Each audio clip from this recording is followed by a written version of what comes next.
Mi nombre es Eric y llevo poco más de 3 años entrenando ciclismo de montaña.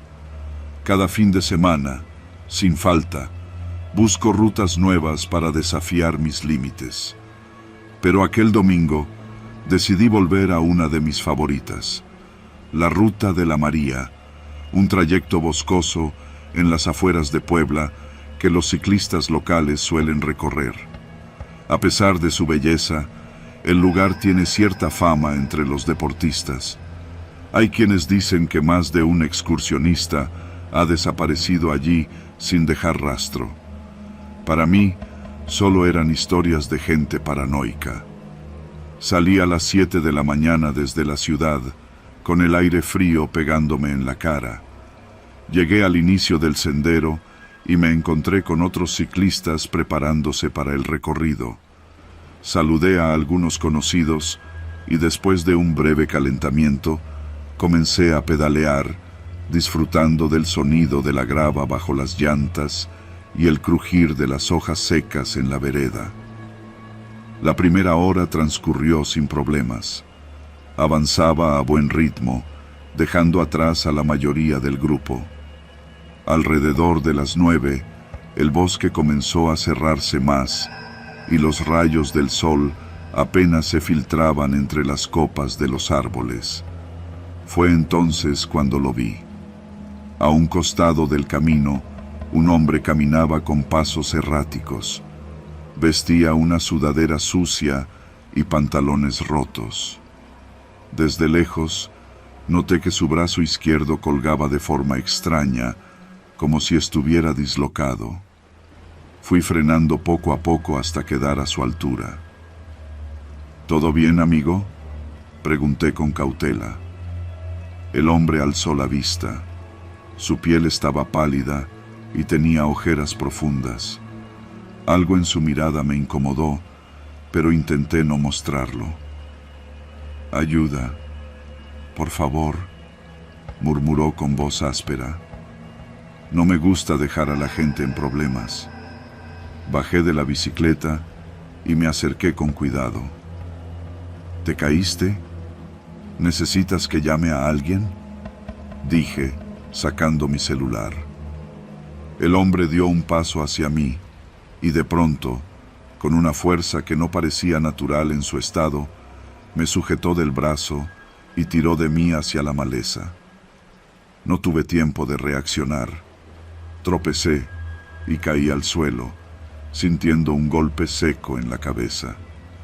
Mi vista se nubló. Todo se volvió negro. Desperté con un dolor punzante en la nuca. Mi boca estaba seca y mi cuerpo entumecido. Traté de moverme, pero mis manos estaban atadas con lo que parecía una cuerda gruesa. Parpadeé varias veces hasta que mi vista se aclaró. No estaba en el bosque. Me encontraba dentro de una especie de cabaña improvisada.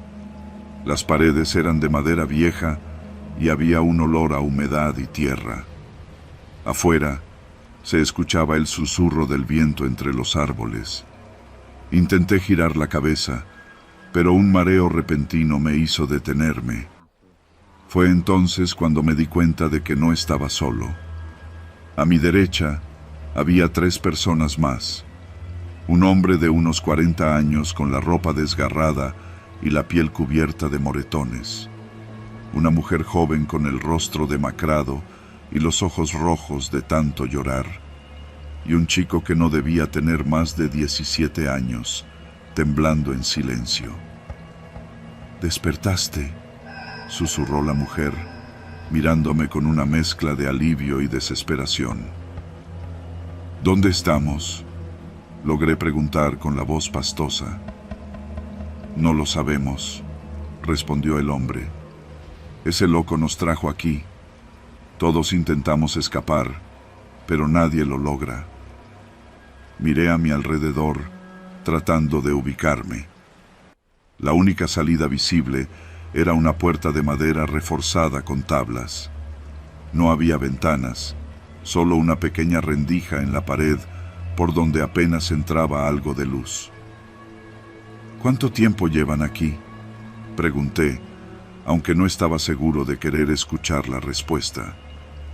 El chico apartó la mirada mientras la mujer suspiraba. Yo llevo 2 días, pero él señaló al hombre. Dice que ha estado aquí por semanas.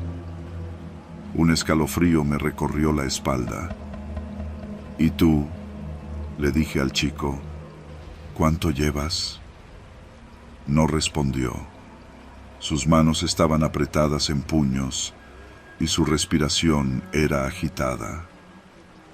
3 meses, murmuró el hombre, y el silencio que siguió fue aún más aterrador.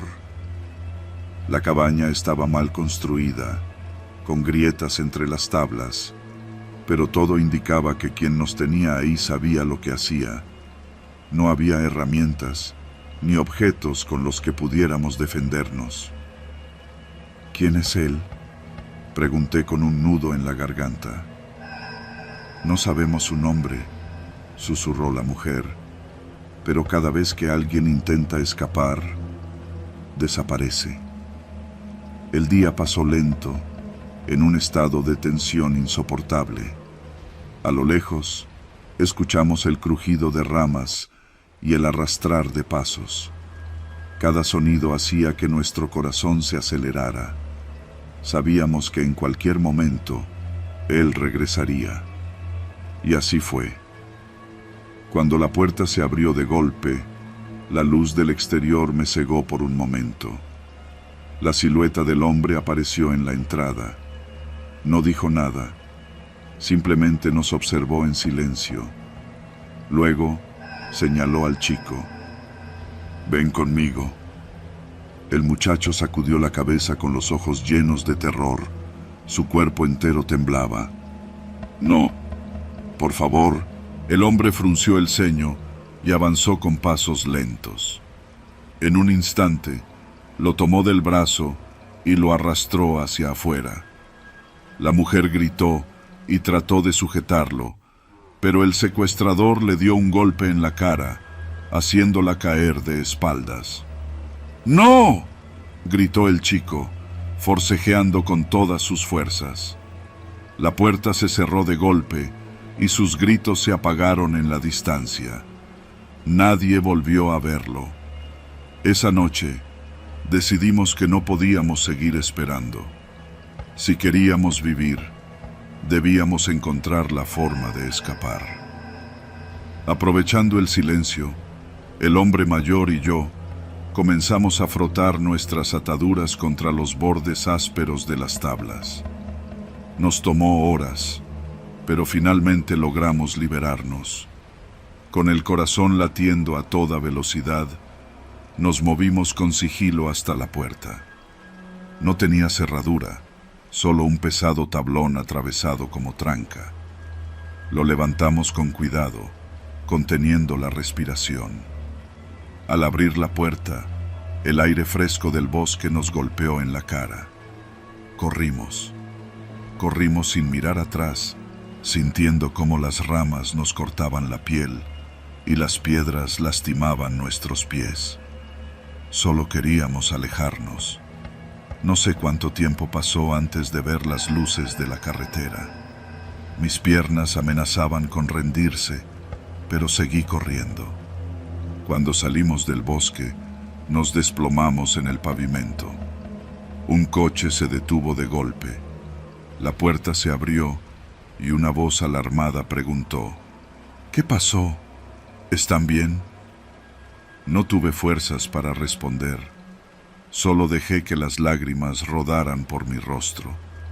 El infierno había terminado, pero nunca supimos qué pasó con el chico, ni con los que vinieron antes que él, ni con los que vendrían después.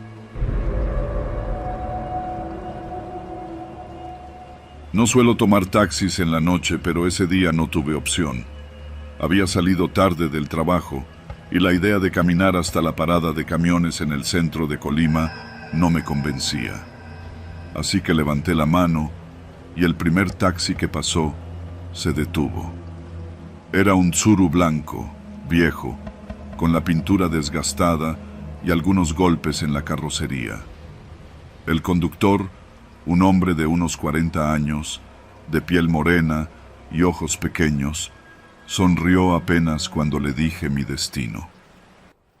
«Por la carretera vieja, ¿verdad?», preguntó. «Sí, es lo más rápido». Asintió y arrancó, adentrándose en las calles tranquilas del centro. Todo parecía normal. Sonaba una estación de radio con música ranchera a volumen bajo, y la ciudad aún tenía luces prendidas en algunos negocios. Pero cuando tomamos la avenida hacia las afueras, empecé a notar detalles que me incomodaron. El taxista miraba demasiado por el retrovisor. No hablaba, pero su boca se movía como si mascullara algo entre dientes. Sus manos, gruesas y venosas, se apretaban al volante cada vez que nos cruzábamos con otro auto. A mitad del trayecto, cuando ya íbamos por la carretera vieja, redujo la velocidad. «¿Qué pasa?», pregunté. «Bloqueo en la carretera». Miré hacia adelante, pero no vi nada fuera de lo común. Solo el camino oscuro y algunas luces de casas dispersas a lo lejos. «¿Seguro?». No respondió. En su lugar, giró abruptamente a la izquierda, metiéndose por un camino de terracería. «Oiga, ¿qué hace? ¿Por aquí no es?». «No se preocupe, mija, nomás rodeamos». No sonó como una excusa torpe, sino como algo ensayado. Me aferré al asiento y saqué el celular. Sin señal. No era posible. En esa zona, cerca de la carretera principal, todavía había cobertura. «¿Que no tiene otra ruta? Mejor regrese», dije, tratando de sonar tranquila. «Ya estamos cerca», respondió, con esa voz pastosa que me erizó la piel. El camino de terracería se volvía cada vez más angosto. A los lados, la vegetación cerraba el paso como una muralla de ramas y sombras. Fue entonces cuando lo supe. Ese hombre no tenía intención de llevarme a mi casa. Debía actuar con cuidado.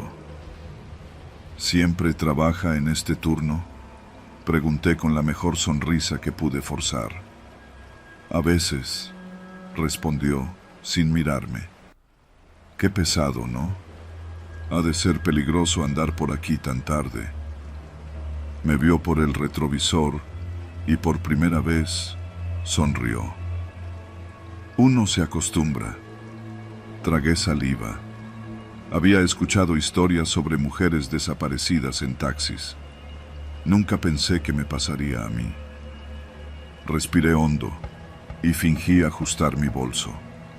Lo llevaba en las piernas, pero dentro tenía un gas pimienta. Lo había comprado por precaución, sin imaginar que lo necesitaría de verdad.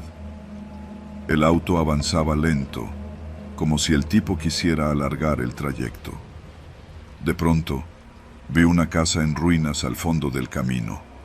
Una estructura vieja, de paredes sucias y ventanas rotas. El taxi se acercaba demasiado. Era ahora o nunca. «Oiga, creo que me está bajando la presión. ¿Puede pararse un momento?». No respondió. Saqué el gas pimienta, lista para actuar, cuando de repente el auto se detuvo por sí solo. El motor falló, tosiendo como un enfermo terminal. El taxista frunció el ceño y giró la llave varias veces. Nada. El silencio en ese momento fue peor que cualquier palabra. Aproveché la oportunidad y abrí la puerta de golpe, saliendo corriendo hacia el monte. Oí su voz detrás de mí. «No corras, pendeja, vas a perderte». Pero eso era mejor que lo que él tenía planeado. Mis piernas se enredaban con la maleza, mis manos se cortaban con las ramas, pero no me detuve. Los gritos del hombre se hicieron más distantes. Seguí corriendo hasta que mis pulmones ardieron y las piernas me fallaron. Caí de rodillas en la tierra fría. Todo estaba en silencio, excepto mi respiración agitada. Esperé, con el corazón desbocado, hasta que estuve segura de que él no me seguía. Entonces, me levanté y caminé en la oscuridad hasta encontrar la carretera. Cuando vi los faros de un tráiler en la distancia, supe que había sobrevivido. Pero en mi mente, seguía viendo la casa en ruinas. Y la pregunta me atormenta hasta hoy. Si ese taxi no se hubiera apagado, ¿dónde estaría ahora? Soy estudiante de medicina en la Universidad de Colima. Desde que empecé mi internado en el hospital regional, había escuchado rumores extraños. No les presté atención. En los pasillos se decía que algunos pacientes simplemente desaparecían. No en el sentido de que se escapaban o eran dados de alta sin previo aviso. No, desaparecían del sistema. Sus nombres eran borrados, sus expedientes clínicos desaparecían y nadie hablaba de ellos. Al principio, creí que eran exageraciones, pero entonces vi algo que no pude ignorar. Era una paciente. Llegó una noche con un corte en la pierna. Nada grave, solo necesitaba algunos puntos de sutura. Yo estaba en urgencias cuando la ingresaron. Escuché su nombre. Ana Mendoza, 32 años. La vi acostarse en una de las camillas, mientras un residente se preparaba para coser la herida. Luego tuve que salir a hacer otra cosa, y cuando regresé, la camilla estaba vacía. Pregunté por ella. Nadie recordaba haberla visto. Revisé el sistema. Su nombre no aparecía en el registro. Era como si nunca hubiera existido. Intenté convencerme de que había sido un error, pero en los días siguientes pasó de nuevo. Otro paciente, un hombre con una fractura leve en la muñeca, fue ingresado en la tarde. En la noche ya no estaba. Ni su expediente, ni su nombre en las listas. Cuando le pregunté a una de las enfermeras, solo me dijo: "No hagas preguntas". Después de eso, empecé a fijarme más. Y noté un patrón. Siempre eran pacientes con heridas leves, nunca con enfermedades crónicas o graves. Personas que, en teoría, deberían haber salido caminando del hospital, pero no lo hacían. Entonces, decidí investigar. Una noche, después de mi turno, me quedé en el hospital con la excusa de repasar unas notas en la biblioteca. Esperé hasta que el pasillo de urgencias estuvo tranquilo y luego empecé a caminar. Sabía que la única manera de descubrir qué pasaba era seguir los movimientos del personal. Cerca de las 3 de la madrugada, vi algo. Un camillero salió del quirófano con una camilla cubierta con una sábana blanca. La dirigió hacia un pasillo que, hasta ese momento, yo creía que solo tenía acceso a las áreas de mantenimiento. Pero entonces, sacó una tarjeta, la pasó por un lector y una puerta que siempre había visto cerrada se abrió ante él. Esa puerta nunca la usábamos. Y sin embargo, alguien tenía acceso a ella. Esperé a que el camillero entrara y se cerrara la puerta. Luego me acerqué. Intenté empujarla, pero estaba cerrada con seguro.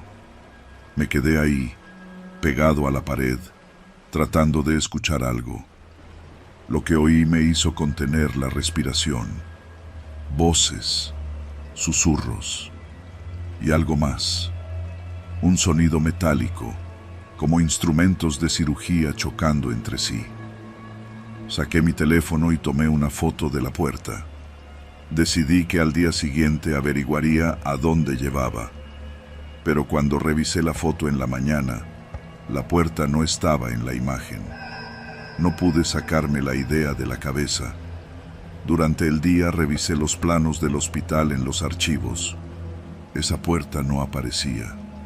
No existía en los registros. Esa noche volví. Me las arreglé para conseguir una tarjeta de acceso de un camillero distraído y regresé al pasillo. El hospital estaba en silencio.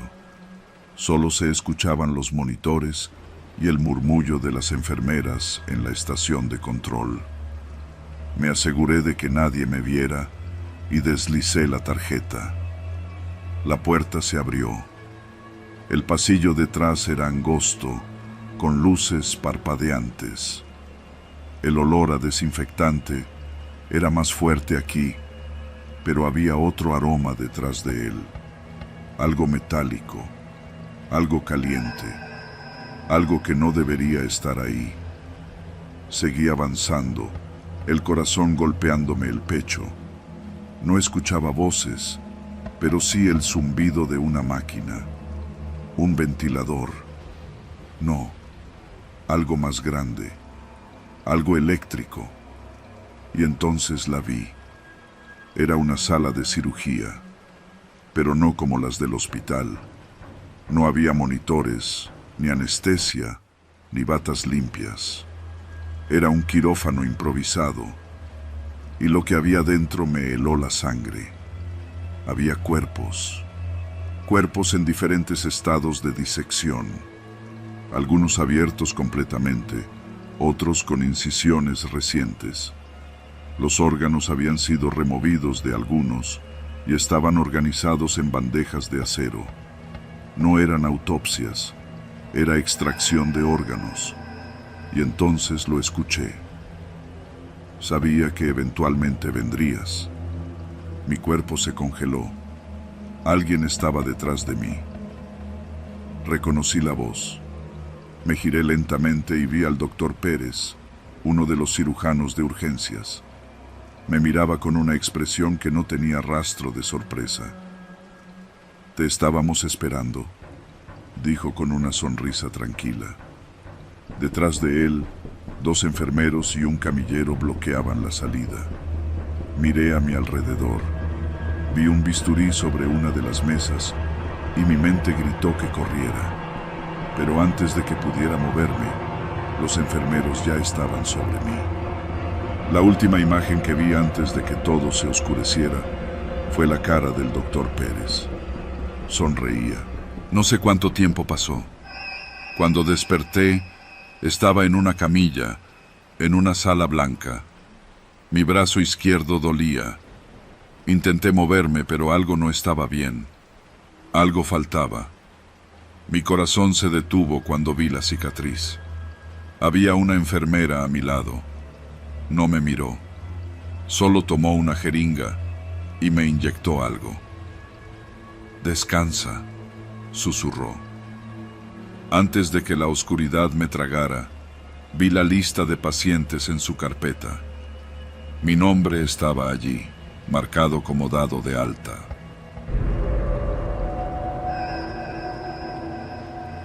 Nunca había sido fanático de acampar, pero cuando Alejandro propuso la idea en aquella reunión en su casa, todos estuvimos de acuerdo sin pensarlo demasiado.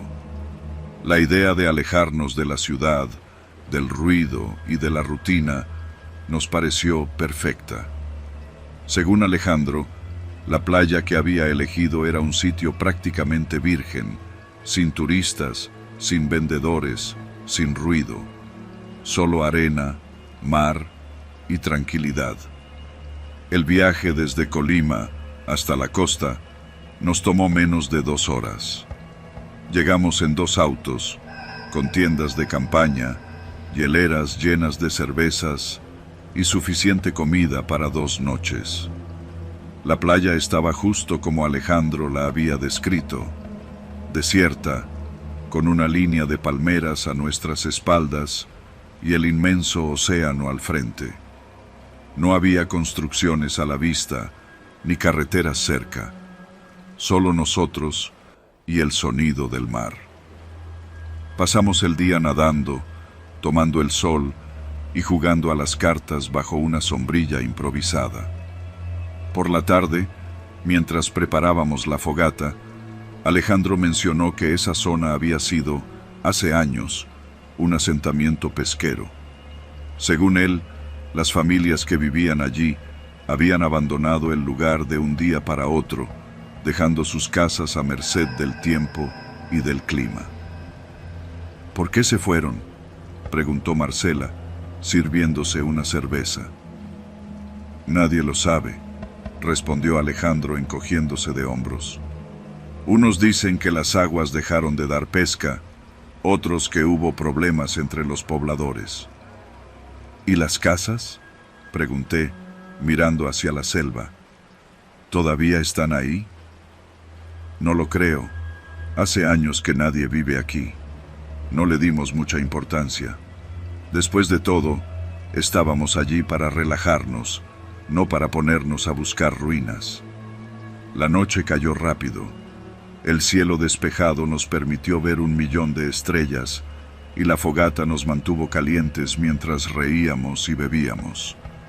Pero alrededor de la medianoche, algo cambió. Fue Sofía quien lo notó primero. ¿Ven eso?, dijo señalando al mar. Todos volteamos y vimos lo mismo. A lo lejos, sobre el agua, había luces. No eran las de un barco ni las de una lancha. Eran pequeñas, parpadeantes, de un color blanquecino que se reflejaba en las olas. Al principio pensamos que podían ser boyas o luces de pescadores, pero algo en su movimiento no tenía sentido. Se encendían y apagaban de manera irregular, flotando como si fueran parte del mismo mar. «Qué raro», murmuró César. Entonces escuchamos las voces. Eran susurros, arrastrados por el viento. Al principio no pudimos entender qué decían, pero poco a poco se hicieron más nítidos. No parecían venir de la playa ni de la selva. Venían del mar. Nos miramos unos a otros, inquietos. Nadie decía nada, pero la sensación era la misma. Algo no estaba bien. Debe ser otro grupo de campistas, dijo Alejandro, más para convencerse a sí mismo que a nosotros. Las luces seguían allí. Las voces también. Después de un momento de duda, decidimos caminar hacia donde se veían. No estaba tan lejos, quizá a unos 500 metros por la orilla. Apagamos la fogata y con linternas en mano, avanzamos por la arena húmeda. Cuanto más nos acercábamos, más extraño se volvía todo. Las voces seguían, pero no distinguíamos palabras claras. No sonaban como una conversación normal, sino como un murmullo colectivo. Finalmente llegamos al sitio. Había tiendas de campaña, 4 en total. Eran modernas, no parecían haber estado ahí por mucho tiempo. Había una fogata encendida, con brasas aún rojas, y junto a ella, platos con comida servida. Lo más inquietante era que la comida todavía humeaba, pero no había nadie. «No me gusta esto», murmuró Marcela.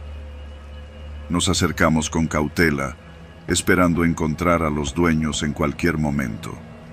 Revisamos los alrededores, llamamos en voz alta. Nada. Y entonces, de la selva, se escucharon pasos. Nos congelamos. No era un solo par de pisadas, sino varias. Ramitas crujiendo, hojas moviéndose. Alguien o algo venía en nuestra dirección. Mi primer instinto fue correr, pero César me agarró del brazo. «No hagas ruido», susurró. Nos quedamos inmóviles, esperando. Las pisadas se acercaban. Alejandro apagó su linterna y los demás hicimos lo mismo. Nos ocultamos detrás de una de las tiendas y espiamos. Entre los árboles, apenas iluminados por la luz de la fogata, vimos sombras. Eran al menos 5 personas. Caminaban lentamente, con los hombros caídos y la cabeza inclinada. No traían linternas ni celulares. Se movían en silencio, excepto por el ruido de sus pies sobre la hojarasca. Cuando salieron de entre los árboles y se acercaron al campamento, nos dimos cuenta de que algo no estaba bien. Su ropa estaba empapada. Eran hombres y mujeres de diferentes edades. Algunos vestían pantalones cortos y camisetas, otros llevaban chaquetas delgadas, pero todos estaban completamente mojados, como si acabaran de salir del mar. No hablaban, no miraban en ninguna dirección en particular. Simplemente avanzaron hasta la fogata, se sentaron en los troncos y comenzaron a comer, como si nunca se hubieran ido. Nos miramos entre nosotros sin saber qué hacer. Yo estaba paralizado. Algo en ellos me llenaba de un terror profundo e irracional. Había algo erróneo en su forma de moverse. De repente, uno de ellos se detuvo, levantó la cabeza y olió el aire, como si nos hubiera detectado. El resto hizo lo mismo, y luego, al unísono, voltearon a mirarnos. Fue lo peor que he visto en mi vida. Sus ojos estaban vacíos, literalmente. Eran cavidades negras, profundas, sin brillo. Y lo peor fue su reacción. No gritaron, ni se asustaron. Simplemente nos miraron fijamente y sonrieron. Nos tomó un segundo reaccionar, pero cuando lo hicimos, corrimos. Corrimos de regreso a nuestro campamento sin mirar atrás, tropezando con la arena, sin importar si nos caíamos. Detrás de nosotros, escuchamos las pisadas persiguiéndonos. Cuando llegamos a nuestras tiendas, tomamos lo poco que pudimos y nos metimos en los autos. Arrancamos sin pensar. No paramos hasta estar en la carretera, lejos de la playa. Nadie habló en el camino de regreso. Nunca supimos quiénes eran esas personas, si es que lo eran. Pero lo que más me aterra es que, cuando regresé a casa y revisé mi celular, encontré algo que no recuerdo haber grabado. Un video. Es corto, apenas unos segundos. En él se ven las tiendas abandonadas, la fogata aún ardiendo, y al final, una voz susurra algo justo antes de que la imagen se corte. No puedo entender las palabras, pero cada vez que lo escucho, siento que el mar me llama. Y lo peor de todo es que no sé cuánto tiempo podré resistirme a volver.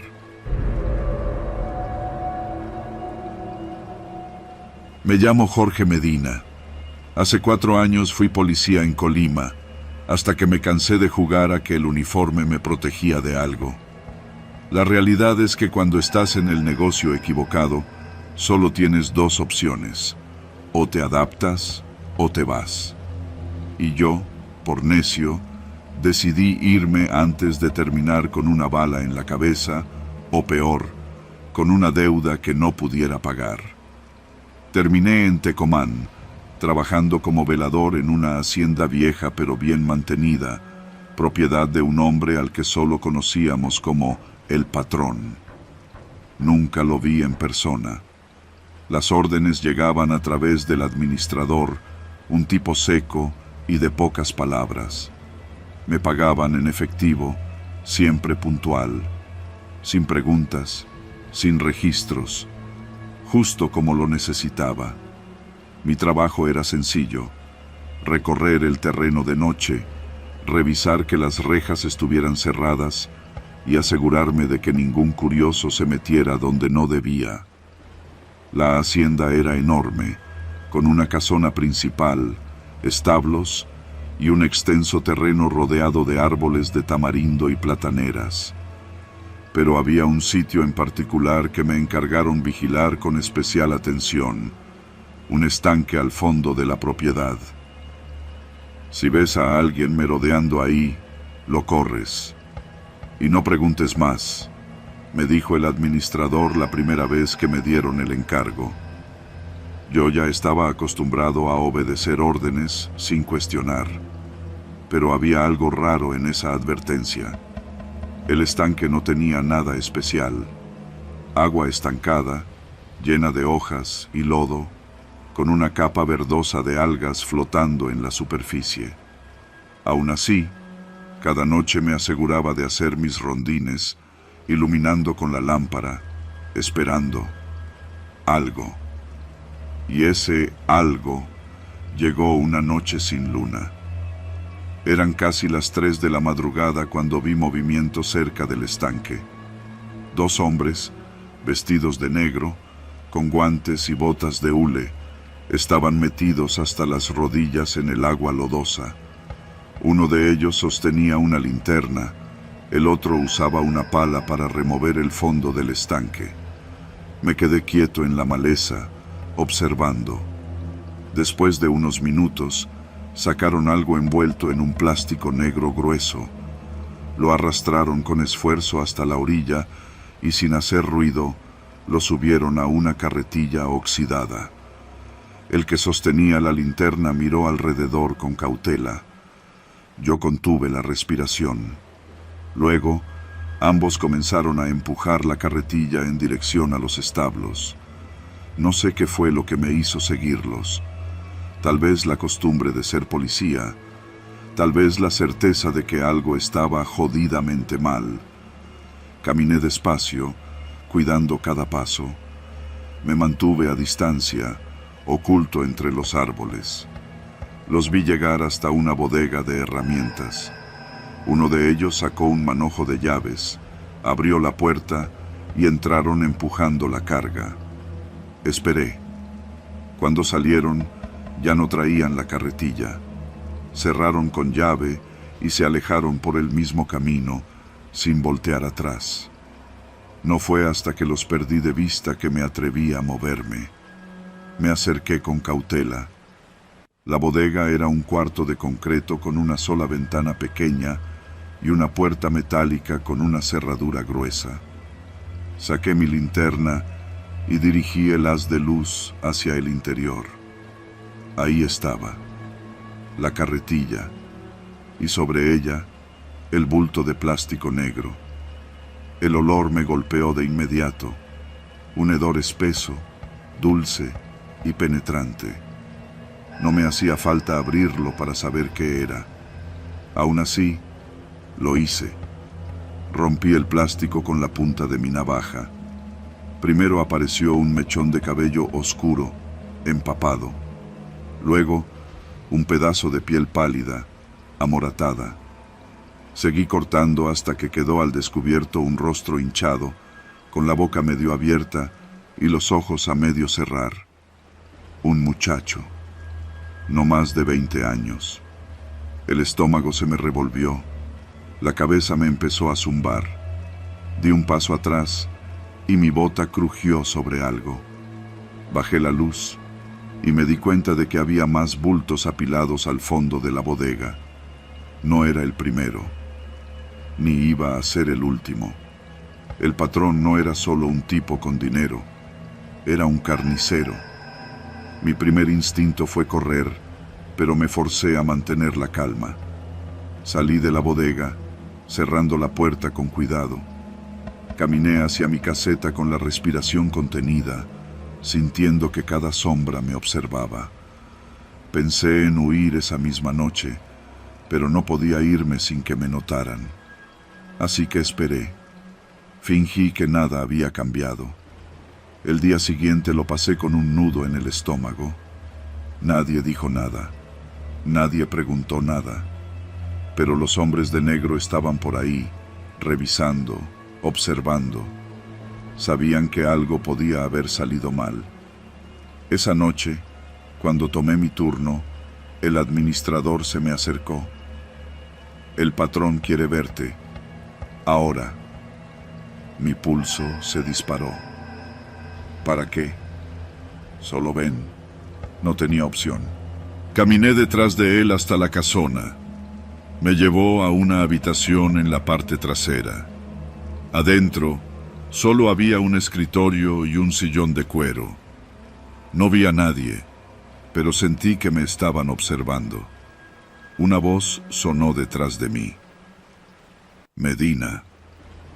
Me giré lentamente. Ahí estaba. El patrón. Era un hombre de unos 60 años, vestido con una guayabera impecable. Su rostro era inexpresivo, pero sus ojos me escudriñaban como un depredador midiendo a su presa. Me gusta la gente que hace bien su trabajo, dijo, sin levantar la voz. Pero me gusta más la gente que sabe quedarse en su lugar. Tragué saliva. No sé de qué habla. El patrón sonrió, no de una forma amable. Claro que sabes. El aire en la habitación se volvió pesado. Dime, Medina, ¿quieres seguir trabajando aquí? Pude ver la trampa. Si decía que sí, quedaba atrapado. Si decía que no, me sacaban de circulación. Para siempre. Hice lo único que podía hacer. Sí, patrón. Su sonrisa se amplió. Bien. Me palmeó el hombro y salió de la habitación. El administrador se quedó mirándome. Eres un hombre inteligente, Medina. No olvides eso. Después de esa noche, dejé de hacer preguntas. Seguí con mi trabajo como si nada hubiera pasado, pero sabía que tenía que salir de ahí. Solo había un problema. No podía hacerlo solo. Pasé semanas planeándolo. Sabía que no podía confiar en nadie de la hacienda, pero había un contacto en Manzanillo, un viejo compañero de la policía, que podría ayudarme a desaparecer. Esperé mi momento, y cuando llegó, salí. El auto que me prestaron tenía gasolina suficiente para llegar a la costa. Manejé sin parar, con las manos sudando sobre el volante, pero nunca llegué. A unos 30 kilómetros de mi destino, vi las luces en el espejo retrovisor. Un par de camionetas negras. Aceleré. No sirvió. Me cerraron el paso y tuve que frenar. Uno de los hombres bajó. Medina, el patrón te manda saludos. Mi mundo se oscureció. Desperté de nuevo en la hacienda, atado, frente al estanque. El patrón estaba ahí, observando con una sonrisa tranquila. Te lo dije, Medina, susurró. Me gusta la gente que sabe quedarse en su lugar. Sentí las manos empujándome, el agua fría envolviéndome y el lodo tragándome, hasta que todo fue silencio, hasta que me convertí en un bulto más en el fondo del estanque, esperando ser desenterrado. Siempre he sido cazador. Desde los 13 años, cuando mi abuelo me llevó a mi primera expedición en la sierra, supe que no había mejor sensación que la de recorrer el monte con un rifle al hombro, oliendo la tierra húmeda y escuchando el crujir de las hojas secas bajo mis botas. No era solo el acto de cazar, sino el desafío de adentrarse en lo desconocido, de medir la propia resistencia contra la naturaleza. Ese sábado, decidí ir solo a Cerro Grande, una zona montañosa al norte de Colima que siempre había querido explorar.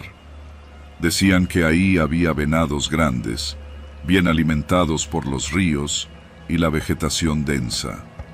Salí antes del amanecer, con mi rifle bien ajustado en la espalda y suficiente comida para 2 días. El camino era difícil, una vereda estrecha y empinada, rodeada de árboles altos y maleza espesa. Llevaba horas caminando y todavía no veía ni un solo venado. Me detuve a descansar junto a un arroyo y saqué mi cantimplora. En ese momento, algo llamó mi atención. Más arriba, entre los árboles, se distinguía la silueta de una tienda de campaña. Me extrañó. No era común encontrar campamentos en esa parte del bosque. Me acerqué con cuidado. La tienda estaba destrozada. El nailon verde tenía varios cortes profundos, como si alguien lo hubiera rasgado con desesperación. Había una fogata apagada, restos de comida esparcidos y una mochila abierta a un lado. Entre la tierra revuelta, vi un teléfono encendido. Lo recogí y miré la pantalla.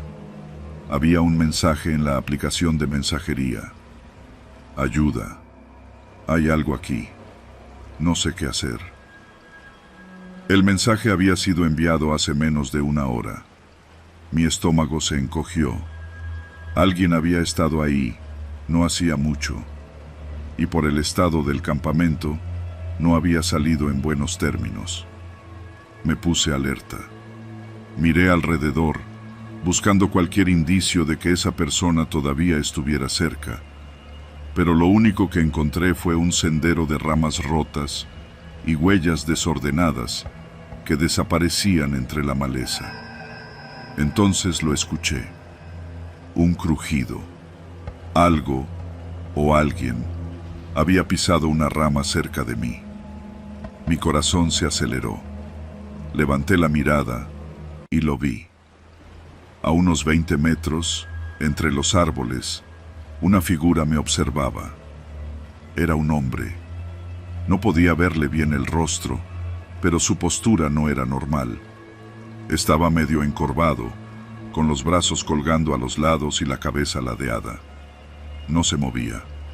Solo estaba ahí, observándome. ¿Todo bien, amigo?, grité, tratando de sonar calmado.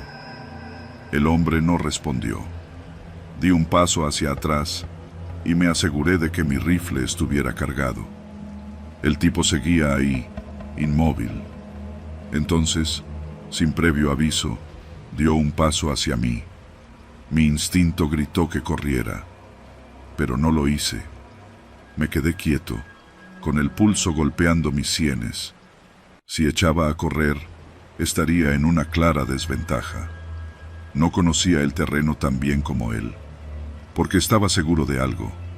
Ese hombre no era un simple excursionista. Llevaba horas caminando y no había visto señales de otro campamento. Nadie subía tan alto sin un propósito claro. Y si lo había hecho, ¿por qué no pedía ayuda? El tipo dio otro paso, después otro, hasta que salió por completo de entre los árboles. Ahora pude verlo mejor. Su ropa estaba hecha jirones, sucia de tierra y sangre seca. Tenía el rostro demacrado, con los ojos hundidos en la sombra de unas ojeras profundas. En la mano izquierda sostenía algo que me erizó la piel. Un machete viejo, con el filo mellado y oxidado. No dije nada. No pregunté nada. Solo levanté el rifle y apunté. «No te acerques», advertí. El hombre se detuvo, pero no mostró miedo. No suplicó. No reaccionó como alguien normal lo haría al ver el cañón de un rifle a metros de su cara. Solo sonrió. Un gesto leve, casi imperceptible. No esperé más. Me giré y corrí. No pensé en dirección ni estrategia. Solo corrí, esquivando ramas y brincando raíces, sin atreverme a voltear. Podía sentir su presencia detrás de mí, el crujido de hojas y el chasquido de ramas quebrándose con cada uno de sus pasos. No estaba huyendo de un hombre cualquiera. Ese cabrón estaba cazándome. El aire quemaba mis pulmones, pero no me detuve. Sabía que no podía mantener ese ritmo mucho tiempo. En algún punto tendría que enfrentarme a él. Me escabullí entre una formación de rocas y me lancé detrás de un tronco caído. Saqué la escopeta y la cargué con manos temblorosas. Escuché sus pasos acercándose, más lento ahora. Sabía que estaba cerca. Sabía que no podía irme a ningún lado. Entonces, la voz. Debí encontrar el teléfono. Me quedé helado. Era la primera vez que hablaba. Su voz era baja, casi tranquila. Yo mandé el mensaje. El estómago se me hizo un nudo. No podía ser verdad. El mensaje era un llamado de auxilio. Este cabrón, ¿se lo había mandado a sí mismo? ¿Sabes qué es lo peor de cazar?, siguió diciendo, su voz más cerca. Apreté el rifle contra mi pecho. Que después de un tiempo te acostumbras. Silencio. Y luego, el chasquido de su machete al chocar contra una piedra. Sabía lo que intentaba hacer. Estaba jugando conmigo. Me obligaba a quedarme quieto, a que el miedo me paralizara, pero no se lo iba a permitir. De un salto, me asomé sobre el tronco y disparé. El eco del disparo retumbó en la montaña, pero la bala no le dio. Solo alcanzó a golpear la corteza de un árbol. El tipo ya no estaba, solo las hojas mecidas por el viento. Nada más. La adrenalina me golpeó como un tren. Tenía que salir de ahí. Caminé de espaldas, con el rifle en alto, esperando que volviera a aparecer. Pero el bosque había vuelto a su calma anterior, como si nunca hubiera habido nadie ahí. Bajé de la montaña como pude. Llegué al camino de terracería y encendí la moto con manos temblorosas. Mientras aceleraba de regreso al pueblo, no podía dejar de pensar en una sola cosa. Ese hombre llevaba tiempo ahí arriba. Había acampado, esperado. No era la primera vez que cazaba. Y yo solo había sido otra presa más. Pero no la última. No miré atrás. Solo recé porque el siguiente que subiera a Cerro Grande tuviera mejor suerte que yo.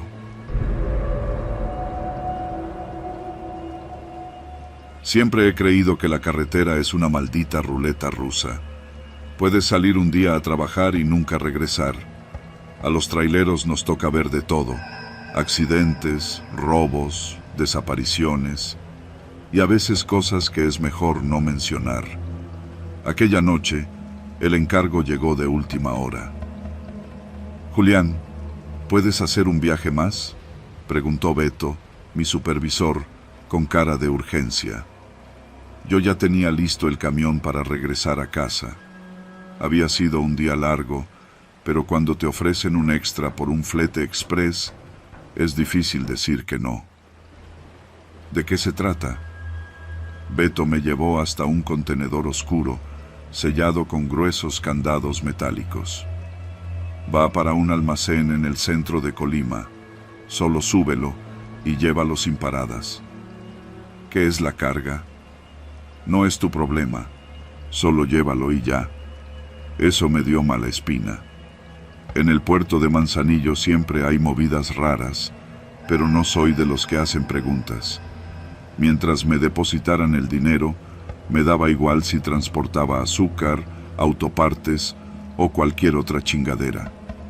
Enganché el remolque, revisé los sellos y me subí al tráiler.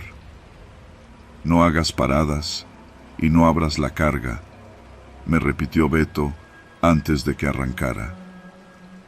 Conduje los primeros kilómetros sin pensar demasiado en lo que llevaba. Solo quería terminar y dormir. Pero apenas salí del puerto y tomé la autopista, noté algo raro. El remolque vibraba de forma extraña. No como si la carga estuviera mal acomodada, sino como si algo dentro se moviera. Hice un gesto de molestia. Maldito Beto, seguro era algún cargamento mal asegurado. Pero conforme pasaban los kilómetros, los golpeteos se hicieron más claros. Primero fueron leves, luego más fuertes. Era como si algo golpeara las paredes internas del contenedor. Respiré hondo y traté de ignorarlo. No abras la carga. Aceleré un poco. Tal vez era un animal. Ratas grandes, perros callejeros. Incluso he oído historias de indocumentados que intentan cruzar escondidos en los camiones. Pero este viaje era corto, y si alguien estuviera adentro, ya habría hecho ruido antes. Después de 20 minutos en la carretera, los golpes se hicieron más insistentes. ¡Pum!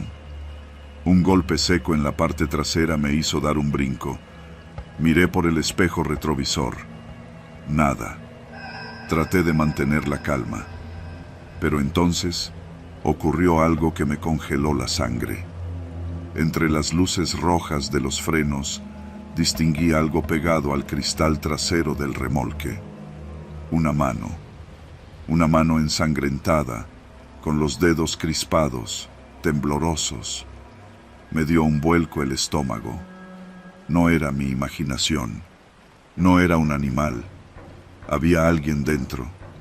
Apreté el volante con ambas manos, sintiendo el sudor en la nuca.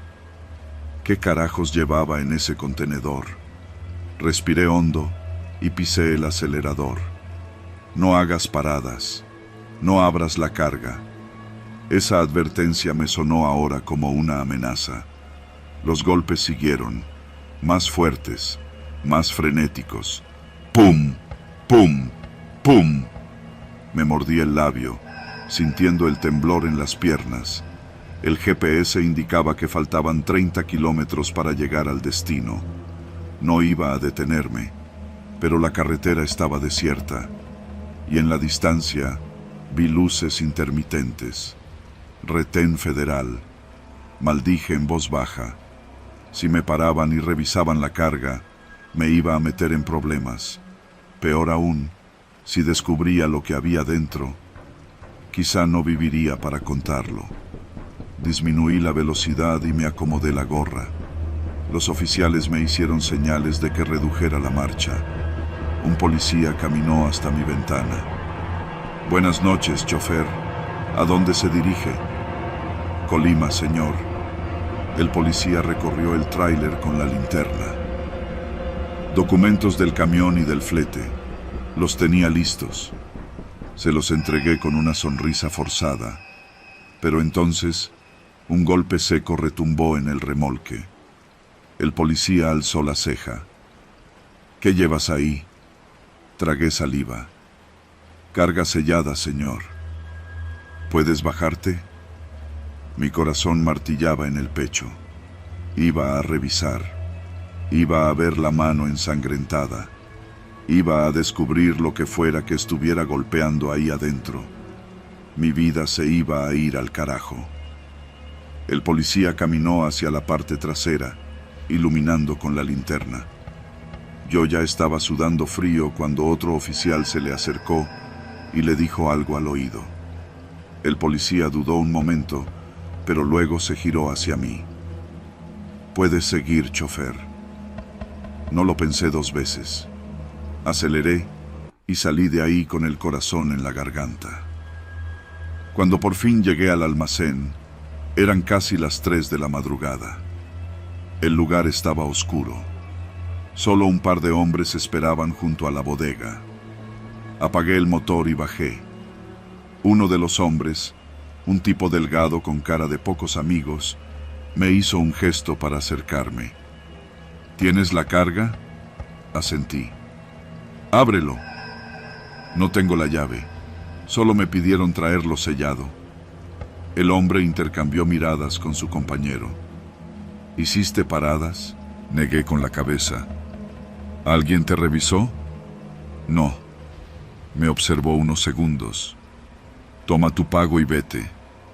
Me extendió un sobre grueso. No lo conté. No me importaba. Solo quería largarme. Subí de nuevo al tráiler y encendí el motor. Antes de salir, Miré por el espejo una última vez. El hombre abrió la puerta del contenedor. Las bisagras chirriaron y por un segundo alcancé a ver el interior.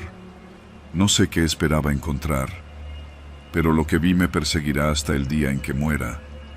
Había sangre, mucha, paredes manchadas, rastros en el suelo, y al fondo, sobre un montón de cajas, un cuerpo destrozado. No me quedé a ver más. Aceleré y salí de ahí, sintiendo las manos heladas sobre el volante. No volví a preguntar por ese encargo. No volví a aceptar un viaje sin saber qué llevaba. Pero cada vez que estoy en la carretera, cada vez que veo un tráiler en la noche, no puedo evitar pensar: ¿cuántos más llevan cargas que nunca debieron hacer ese viaje?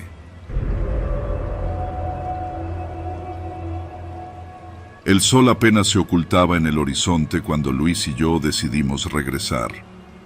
Habíamos pasado el día en El Paraíso, una playa solitaria cerca de Armería, pescando, bebiendo cerveza y disfrutando del mar.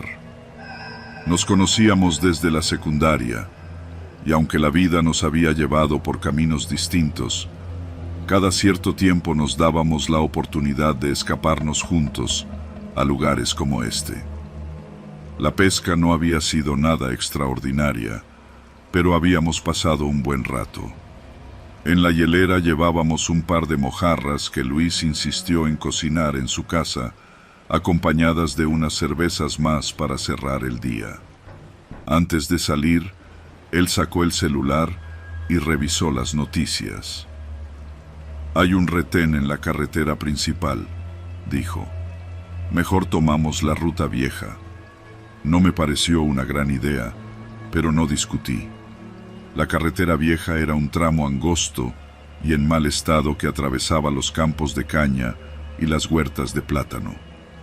Poca gente la usaba de noche, y por una buena razón. No había alumbrado, las señales estaban gastadas, y sobre todo, porque a veces desaparecía gente en esos caminos. Pero Luis insistió, y yo solo quería llegar a casa. Manejábamos sin prisa, con las ventanas abajo, dejando que el aire caliente entrara en el coche. A nuestro alrededor, la noche se espesaba. No había casas, ni luces, ni señal en el celular. Solo la carretera, la maleza y la oscuridad absoluta, más allá del haz de los faros. Fue Luis quien lo vio primero. «Güey, ¿qué es eso?» A unos 100 metros adelante, a un lado del camino, había un auto detenido con las luces encendidas. La puerta del conductor estaba abierta, como si alguien hubiera salido a toda prisa. Reducimos la velocidad. «¿Crees que haya alguien adentro?», pregunté. «No lo sé, pero esto no se ve bien». Nos detuvimos a un par de metros del vehículo y bajamos. Era un sedán oscuro, de esos sin placas que la gente usa cuando no quiere que lo sigan rastreando. Me incliné y miré dentro. No había nadie. Los asientos delanteros estaban vacíos, el motor apagado, pero el estéreo aún encendido, reproduciendo un corrido a bajo volumen. Luis rodeó el auto y se quedó congelado. «Ven a ver esto». Me acerqué. El asiento trasero estaba cubierto de billetes. No era un fajo pequeño, no eran unas cuantas decenas. Era dinero en serio. Cientos de billetes de 500 apilados, como si alguien hubiera vaciado un maletín en el asiento. Nos miramos sin decir nada. Luis tragó saliva. «Vámonos». Pero antes de que pudiéramos movernos, escuchamos motores acercándose. El primer auto apareció en el espejo retrovisor. Unos segundos después, otro más. Un tercero se detuvo adelante, bloqueando la carretera. Mierda. De los vehículos descendieron varios hombres armados. No eran policías. No llevaban uniformes ni insignias. Usaban ropa sencilla, camisetas pegadas al cuerpo, pantalones tácticos y botas de trabajo. Algunos llevaban radios sujetos a los cinturones. Y todos, sin excepción, portaban rifles. «No te muevas», susurró Luis. Uno de los hombres se acercó lentamente. Era alto, delgado y con una barba corta. Su piel estaba curtida por el sol y sus ojos oscuros nos escaneaban con calma. Se detuvo frente a nosotros y miró el auto. Luego nos miró a nosotros. «¿Qué chingados están haciendo aquí?», preguntó. Intenté hablar, pero la voz no me salió. Luis levantó las manos. Íbamos de regreso a Colima. Vimos el carro y nos detuvimos para ayudar. No sabemos qué pasó. El hombre estudió nuestras caras. Miró dentro del auto. El corrido seguía sonando. De repente, hizo un gesto con la mano y los otros hombres se acercaron. «Revísenlos». Dos de ellos nos empujaron contra nuestro coche y nos esculcaron rápido. Me quitaron el celular, la cartera y las llaves. Uno de ellos encontró la hielera. «Mira nomás, estos cabrones venían de fiesta», se burló. El líder sacó su radio. «¿No que ya se lo habían llevado?», dijo. Esperó. Por un momento, nadie habló. Y entonces, la voz en el radio respondió: «No, patrón, no hemos movido nada». El hombre frunció el ceño. Entonces, ¿quién chingados dejó la puerta abierta? La tensión se volvió insoportable. Luis me miró de reojo. Sabía lo que estaba pensando. Si íbamos a hacer algo, tenía que ser ya. Pero antes de que pudiera reaccionar, el líder levantó su rifle y apuntó a Luis en la cabeza. ¿De verdad creen que me voy a tragar su cuento? Traté de hablar, de explicarle que todo era un malentendido, pero no me escuchaba. «Este carro tiene dueño, cabrones, y el dueño no está aquí». Silencio. El hombre ladeó la cabeza, como si intentara decidir qué hacer con nosotros, y entonces su radio volvió a sonar. «Patrón, encontramos a uno». El líder presionó el botón. «¿Vivo?» «No». «¿Dónde?» «A 500 metros en la brecha. Está hecho mierda». El hombre se quedó callado. Luego nos miró. Nos miró como quien mira dos piezas de carne en el aparador. Y tomó una decisión. «Cárguenlos». Nos amarraron las manos con cinchos de plástico y nos subieron a una camioneta. No hablamos. No nos atrevimos a movernos. La camioneta avanzó por un camino de terracería, alejándonos de la carretera. Pasamos por una brecha estrecha entre la maleza, y entonces lo vimos. A un lado del camino, iluminado por los faros, estaba el cuerpo, o lo que quedaba de él. La cara estaba desfigurada, la ropa empapada en sangre. Luis apartó la vista. Yo no pude, porque en la muñeca del cadáver, todavía pegado a su piel, había un reloj caro, y yo conocía ese reloj. Era el mismo que había visto en la muñeca del hombre que nos vendió carnada esa mañana, en la playa. Ese tipo nos saludó, nos deseó buena suerte y nos vendió un puñado de camarones por unos cuantos billetes. Ahora estaba muerto en la brecha, y nosotros éramos los siguientes. El viaje no duró más de 10 minutos, pero me parecieron horas. Cuando la camioneta se detuvo, nos bajaron de un jalón. Estábamos en una bodega abandonada. Nos tiraron al suelo y nos apuntaron. El líder sacó su radio. «Los tenemos. ¿Qué hacemos?», esperó. Luis y yo nos miramos. Sabíamos que no nos iban a soltar, pero entonces la respuesta llegó, y no fue la que esperábamos. «Déjalos». El líder parpadeó. «¿Cómo que los deje?